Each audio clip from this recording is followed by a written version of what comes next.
the real horror story behind Hollywood's most famous unsolved murder. The morning of January 15, 1947, did not feel like a day that would change the soul of Los Angeles. It was a crisp, clear winter morning in the Lamont Park neighborhood. Betty Basinger, a local housewife, was walking down Norton Avenue with her young daughter in a stroller. The area was largely undeveloped, a patchwork of vacant lots and tall weeds. As she passed a particularly overgrown patch of land, she saw something pale lying in the grass. At first, she thought it was a discarded store mannequin, broken, white, and eerily still. But as she drew closer, the cold, plastic illusion shattered. It was a woman, or rather, what remained of one. The scene was a masterpiece of the macabre. The corpse was naked and had been severed completely in half at the waist. The top and bottom halves were placed a few inches apart. Her arms were raised above her head, bent at right angles at the elbows. Her legs were spread wide, but it was her face that would haunt the detectives for decades.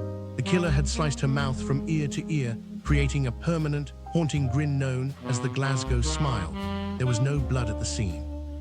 Not a single drop stained the dry winter grass. The body had been completely drained of blood, washed clean, and carefully posed in this lonely vacant lot. Betty Basinger screamed, grabbed her daughter, and ran to the nearest house to call the police. Within minutes, the Los Angeles Police Department swarmed the area. Veteran detectives who had seen the worst of humanity stood in absolute shock. The Black Dahlia case had officially begun. To understand the tragedy, one must first know Elizabeth Short. Born in 1924 in Medford, Massachusetts, she was the third of 5 daughters. Her childhood was defined by the Great Depression and profound loss. Her father, Cleo Short, abandoned the family after the 1929 stock market crash. He left his car near a bridge, leading everyone to believe he had committed suicide. For years, her mother Phoebe raised the girls alone. Elizabeth was a strikingly beautiful child with porcelain skin, but her health was fragile. She suffered from severe asthma and bronchitis, undergoing lung surgery at 15. To aid her recovery, she spent winters with family friends in Miami, Florida. In 1942, a letter arrived from California. Her father was alive and wanted to reconnect. At 18, Elizabeth traveled west hoping for a reunion that would heal old wounds. Instead, they clashed constantly. Soon she was on her own, drifting from town to town, surviving on temporary jobs and the generosity of strangers. During the war years, she worked at a military commissary at Camp Cook, where her jet black hair and intense blue eyes made her popular among servicemen. She was not the promiscuous party girl the tabloids would later paint her as. She was a vulnerable young woman searching for stability. In Florida, she met Major Matthew Michael Gordon Jr., a decorated Army Air Force pilot. They fell deeply in love. While recovering from a plane crash in India, he proposed marriage. Elizabeth accepted, but tragedy followed her like a shadow. On August 10, 1945, just days before the war ended, Gordon died in another plane crash. Devastated, Elizabeth began wearing black almost exclusively. In 1946, she moved to Los Angeles, chasing the ghost of the life she had lost. She drifted through Hollywood's shadows, staying in rooming houses and frequenting nightclubs like the Florentine Gardens. She was often seen at the Biltmore Hotel. The nickname Black Dahlia emerged from a play on the film The Blue Dahlia and her striking appearance in sheer black clothing. In reality, she was a waitress and drifter struggling with respiratory illness and grief. Her final days form a map of missing hours. In late 1946, while staying in San Diego, she met 25-year-old married traveling salesman Robert "Red" Manley. On January 9, 1947, he drove her to Los Angeles.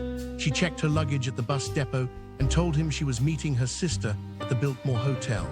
Manley walked her into the lobby around 6:30 p.m. and left her there. Hotel staff later reported seeing her leave alone around 10 p.m. She was also spotted at the Crown Grill on Olive Street.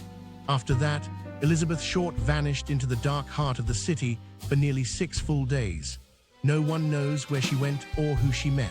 The next time she was seen, she was lying butchered on South Norton Avenue. The autopsy performed by Dr. Frederick Newbar revealed the true horror of her final hours. Elizabeth had been held captive and tortured for several days. Ligature marks on her wrists, ankles, and neck showed she had been bound. She suffered blunt force trauma to the head, but the official cause of death was cerebral hemorrhage from the massive facial lacerations and the shock of the bisection. The killer had performed a hemicorpectomy, cutting her cleanly in half at the waist between the second and third lumbar vertebrae with surgical precision, bypassing bones and intestines without crushing tissue. This strongly suggested advanced medical knowledge or dissection skills. The body had been drained of blood, washed thoroughly, and posed like grotesque public art. The discovery triggered a media circus.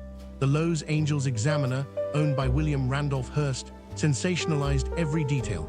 They used a primitive sound photo fax to identify her fingerprints through the FBI in just 56 minutes. In a cruel act, they called her mother in Boston under the pretense that Elizabeth had won a beauty contest, extracting personal details before revealing the truth. The press labeled her an aspiring actress, though she had no real credentials, and cemented the Black Dahlia moniker. Then the killer joined the conversation. On January 21, a suspicious package arrived at the Examiner addressed with words cut from newspaper headlines.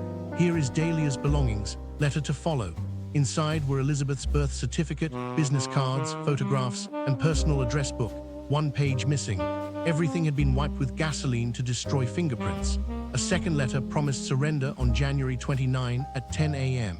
No one appeared. A final note arrived. "Changed my mind.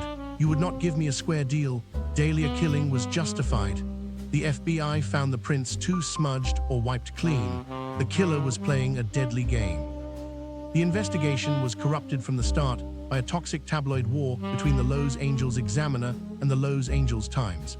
Reporters arrived at scenes before police, trampling evidence, stealing letters, and destroying footprints. The Examiner held the gasoline-washed package for hours to photograph it exclusively before turning it over, contaminating any remaining traces. The LAPD itself was fractured by systemic corruption. Powerful figures protected high society suspects. Wealthy doctors and nightclub owners tied to organized crime, gambling, and prostitution rings. Unsealed grand jury files from 1949 revealed a darker picture involving Hollywood's nightclub syndicate. Mark Hansen, wealthy owner of the Florentine Gardens nightclub and rooming houses where Elizabeth had briefly stayed, had been rebuffed by her sexually shortly before her disappearance. Leslie Dillon, a 27-year-old bellhop and former mortician's assistant, drew intense suspicion. Dillon possessed the precise skills to drain a body of blood and perform the surgical bisection. He wrote letters to police showing intimate, unreleased knowledge of the crime scene. He was linked to Hansen, and witnesses reported a blood-soaked room at the Astor Motel that was hurriedly cleaned on the morning of January 15. The investigation into Dillon was sabotaged by LAPD internal power struggles to shield Hansen and the department's own ties to organized crime. Suspicion also fell heavily on Dr. George Hodel, a brilliant but deeply disturbed physician with an IQ of 186. Hodel ran a high-end STD clinic and performed illegal abortions for Hollywood elites, granting him immense power. In 1950, the district attorney's office secretly bugged his Mayan-inspired Soden house. Investigators heard a woman screaming, followed by silence. Hodel was recorded saying, "Supposin, I did kill the Black Dahlia. They couldn't prove it now. They can't talk to my secretary anymore because she's dead." His secretary, Ruth Spaulding, had died of a mysterious overdose just as she prepared to expose his fraud. Hodel fled to Asia using elite connections before indictment. His own son, retired LAPD detective Steve Hodel, later built a compelling case against him. Modern research has explored other connections, including Marvin Margolis, an ex-boyfriend with surgical skills and a history of rage, and Carl Balsiger, a soldier linked to Elizabeth at Camp Cook, who had ties to a similar unsolved murder. These breakthroughs challenge old myths. Elizabeth was not a promiscuous drifter, but a traumatized, vulnerable young woman battling respiratory illness and grief. Elizabeth Short was killed twice, first by a monstrous, highly skilled psychopath who turned her into a grotesque display, and second by a city that prioritized protecting its corrupt institutions and selling newspapers over justice.